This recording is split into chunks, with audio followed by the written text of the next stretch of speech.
February 23rd, 1991. One Meridian Plaza, a 38-story skyscraper in Philadelphia, burned for 18 hours across 8 floors. It is later described by officials as the most significant fire of the century. It did not collapse. October 17, 2004. A 56-story skyscraper in Caracas, Venezuela, built in 1976, burned for over 17 hours and spread across 26 floors. It did not collapse. February 13th, 1975. A 3-alarm fire broke out between the 9th and 14th floors of the North Tower. No one died. The building was unoccupied. The fire began in an electrical wiring closet on the 11th floor. There should have been fire stops to prevent it from spreading, but there weren't. The fire spread to 6 other floors. Even without a sprinkling system, fire department officials and building officials here say that there's no chance the World Trade Center could become a type of towering inferno. The fire is so intense, it leads to the installation of sprinkler systems, which would come in handy on May 19th, 1975, when 7 fires strike the complex. The South Tower had garbage fires dispersed between the 25th and 36th floor, and the North Tower had a fire on the 11th floor. 6 of the fires were minor, but the 7th on the 32nd floor of the South Tower caused heavy damage. Guess what? They did not collapse. September 11th, 2001. 2 110-story skyscrapers, completed in 1973, burned for 56 minutes over 8 floors and 103 minutes over 5 floors, respectively, before collapsing completely to the ground. Some argue that this was due to the construction of the Twin Towers. The Twin Towers were composed of 200,000 tons of steel and 425,000 cubic yards of concrete. The core of each tower was a rectangular pillar 87 by 133 feet, comprised of 47 steel box columns ranging from 36 by 16 to 52 by 22 inches. The North Tower was completed in 1970, standing at 1,368 feet tall, and the South Tower was completed in 1973, reaching 1,362 feet tall, making them the tallest buildings in the world at the time. They were designed to withstand multiple impacts from a Boeing 707, the largest aircraft at its time. An analysis released in 1964 claims that the buildings were investigated and found to be safe in an assumed collision with a 707 traveling at 600 miles per hour. Such collision would result in only local damage which could not cause collapse or substantial damage to the building. A 707 has 4 engines instead of 2, and its cruise speed is 607 miles per hour. The Boeing 767s that struck the North and South Tower were traveling at 440 and 540 miles per hour, respectively.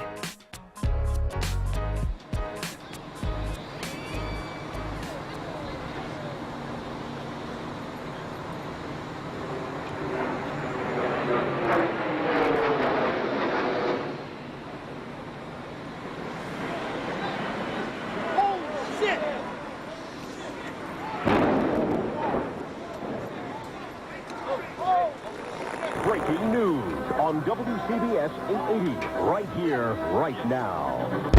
I believe that we can get in touch with him. We have a witness who saw what happened at the World Trade Center. This apparently was a commuter plane that smashed into it with such force that the windows of the Pick-a-Bagel smashed with a big bang. Everybody was very frightened. Did you manage to see what kind of plane it was? No, I couldn't tell. It was a smaller plane. It looked like a smaller plane, but I couldn't tell. I'm not really sure. A medium-sized body plane with engines on both sides. Almost like a gray-black color in nature on the plane. I would say it wasn't a huge jet, but it was a plane that sounded like it was a fighter jet overhead. I work right next door at 74 Trinity Place. We heard the first one come in. I didn't know what it was. It sounded like a missile. Oh, my God, Ed, another plane just hit the World Trade Center. Another plane. It was a medium-sized plane. Unbelievable. It would appear, Jim, as if there's more smoke coming from the ground. And we used to have another We have, yes, things have fallen to the ground and are burning. And we have... One gentleman told me he was on the 65th floor standing next to an elevator when the elevator exploded and knocked him out of his shoes. Another woman said that she was working on the 49th floor and she's seen people in the stairwells with burns, broken arms. People are passing out of the stairwells from the heat. She says there's a lot of heat and smoke. It's a horrible scene here. I'm live at Broadway and Fulton. Allison Keyes, WCBS 880 News. All right, thank you, Allison. Basically, there's people running around down the street. All the glass panes that are on the bottom part of the World Trade Center are all blown out. When I first heard it and ran over to the window, it looked like there was fire on the bottom floor. Well, they're ahead there. And all of this, the world... Oh, wait. Oh, my God. Oh, my God, the building fell. Are you there? The building just fell. You said it sounded like the 4th of July. You heard a big explosion before the building fell? I saw it as it was happening, and it sounded as if you had 100 of those little black cat firecrackers and you lit them all off at once. That's what it sounded like. It sounded like the finale of the 4th of July over the East River. Oh my We just witnessed some kind of secondary follow-up explosion. 10 o'clock Eastern Time this morning, just collapsing on itself. We have no idea what caused this. Almost looks like one of those planned implosions. As if a demolition team set off. When you see the old demolitions of these old buildings, it folded down on itself and it is not there anymore. If you wish to bring anybody who's ever watched a building being demolished on purpose knows that if you're going to do this, you have to get at the under infrastructure of a building and bring it down. Right now, police have to determine is whether that explosion was caused from the initial impact of the plane or whether it was something that was exploded on the ground. Generally speaking, for a building to collapse in on itself like that, it would seem to indicate that there could have been an explosion, a bomb planted on the ground that would make the building collapse within itself. By that evening, eyewitnesses and experts alike were rushing to defend the official narrative of events, claiming that raging jet fuel fires melted the steel inside the Twin Towers. I saw this plane come out of nowhere and just ream right into the side of the Twin Tower, exploding through the other side. And then I witnessed both towers collapse, one first and then the second, mostly due to structural failure because the fire was just too intense.